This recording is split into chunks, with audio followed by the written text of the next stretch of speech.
আসসালামু আলাইকুম। খাদিজা রশিগার আপনাদের সবাইকে জানাচ্ছি স্বাগত।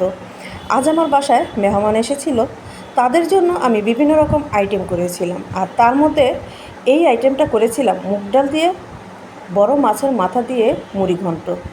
আর এই আইটেমটা আমার বাসায় যারা মেহমান এসেছে তারা খেয়ে অনেক প্রশংসা করেছে। আর এই আইটেমটা আমি কিভাবে রান্না করেছি তারই একটি ছোট্ট ভিডিও আমি আপনাদের জন্য করে নিয়েছি। এই তো দেখুন, দেখতে কতটা লোভনীয় হয়েছে। আলহামদুলিল্লাহ, খেতেও কিন্তু দারুণ হয়েছিল। ভিডিও দেখার শেষে আমার এই রেসিপিটা যদি ভালো লেগে থাকে অবশ্যই একটি লাইক দিয়ে পাশে থাকবেন, আমার চ্যানেলটাকে সাবস্ক্রাইব করে দিবেন। আপনাদের ভালোবাসায় আমি ভিডিও করার উৎসাহ পাই। আপনারা দেখেই বুঝতে পারছেন রান্নাটা কতটা সুন্দর হয়েছে। এখন আমি চলে যাব রান্নার প্রসেসে। রান্না করার জন্য প্রথমে আমি একটি বড় কাতলা মাছের মাথা নিয়েছি। আর মাথাটা আমি ধুয়ে পরিষ্কার করে নিয়েছি।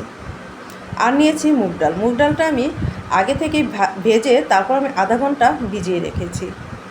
এখন আমি কড়াইতে তেল দিয়ে দেব। তেলের মধ্যে দিয়ে দেব পেঁয়াজ কুচি, রসুন কুচি, দিয়ে দেব গরম মশলা, তেজপাতা। এগুলো একটু ভাজা হয়ে গেলে তারপর আমি দিয়ে দেব জিরা। এগুলো আমি সব একসাথে ভেজে নিয়ে তারপর শিলপাটায় বেটে নেব। তারপর আমি এখানে দিয়ে দেব ওই তেলের মধ্যেই পেঁয়াজ কুচি। পেঁয়াজটা আমি হালকা ভেজে নেব। পেঁয়াজটা যখন হালকা ভাজা হয়ে যাবে তখন আমি এর মধ্যে দিয়ে দেব আদা বাটা, রসুন বাটা। এগুলো আমি একটু ভেজে নেব কাঁচা গন্ধটা যাওয়া অবধি। তারপর দিয়ে দেব লবণ, হলুদের গুঁড়ো, দিয়ে দেব আমি আমার প্রয়োজন অনুযায়ী শুকনো মরিচের গুঁড়ো, তারপর দিয়ে দেব ধনের গুঁড়ো। দিয়ে আমি সামান্য একটু পানি দিয়ে মশলাটা বেশ ভালো করে কষিয়ে নেব।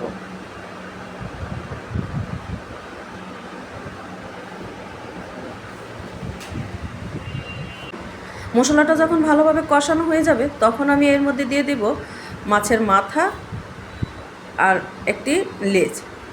এগুলো দিয়ে আমি মশলাটার সাথে বেশ ভালো করে মিশিয়ে নেব।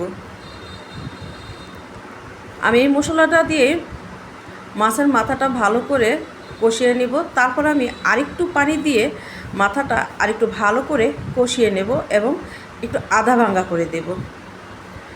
অনেকে এই মাছের মাথাটা ভেজে দেন, কিন্তু আমার এটা দেশি মাছ ছিল, সেজন্য আমি মাছের মাথাটা ভেজে রান্না করিনি। মাছের মাথাটা কষানো হয়ে গিয়েছে। এখন আমি দিয়ে দেব মুগ ডাল। মুগ ডালটা অবশ্যই হালকা ভেজে আধা ঘন্টা পানিতে ভিজিয়ে রাখবেন। এতে মুগ ডালটা সেদ্ধ হয় তাড়াতাড়ি এবং কালারটাও সুন্দর আসে। মুগ ডালটা এবং মাছের মাথাটা ভালো করে কষিয়ে নিয়েছি। এখন আমি দিয়ে দেব প্রয়োজন মতো গরম পানি। আর অবশ্যই কিন্তু গরম পানিটা দিবেন। গরম পানিটা দিলে তরকারি কালারটাও কিন্তু খুবই সুন্দর হয় এবং স্বাদও কিন্তু বেড়ে যায়। পানিটা দিয়ে আমি বেশ ভালো করে মিশিয়ে নিয়ে তারপর আমি ঢেকে দেব। কিছুক্ষণ পর ঢাকনা উঠিয়ে নেব। এই তো দেখুন ডালটা আমার প্রায় ফুটে এসেছে। আমি ডালটা একদম গলিয়ে ফেলবো না। একদম গলিয়ে ফেললে এই রান্নাটা কিন্তু তত ভালো লাগবে না। এই তো ডালটা প্রায় ফুটে গিয়েছে। এখন আমি এই পর্যায়ে দিয়ে দেব যে ভাজা মশলাটা রেখে করেছিলাম সেই বাটা মশলাটা। অবশ্যই কিন্তু এই বাটা মশলাটা দিবেন। এতে করে এই রেসিপিটা খেতে কিন্তু অসাধারণ লাগে। আর এটাই হলো এই রেসিপির মূল ট্রিক্স। আমি এটা ভালো করে মিশিয়ে নিয়েছি। তারপর আমি দিয়ে দেব কিছু কাঁচামরিচ কুচি। সবশেষে এই কাঁচামরিচ কুচিটা দিলে কিন্তু ফ্লেভারটা দারুণ আসে এবং ঝালটাও বের হয়, এই জন্য আমি কুচি করে দিয়েছি। আমার এই তরকারিটা হয়ে গেছে। সবশেষে আমি দিয়ে দেব 2 চামচ ঘি। ঘিটা কিন্তু অবশ্যই দেওয়ার চেষ্টা করবেন। দেখুন আমি কোন পর্যায়ে তরকারি জালটা বন্ধ করে দিয়েছি। আর এখন যে ঘনত্বটা আছে এটা শুকিয়ে গেলে, এটা যখন ঠান্ডা হয়ে যাবে তখন কিন্তু ঘনত্বটা আরও বেড়ে যাবে। দেখুন আমার ডালটা রান্না হয়ে গিয়েছে। আলহামদুলিল্লাহ, অসাধারণ হয়েছিল।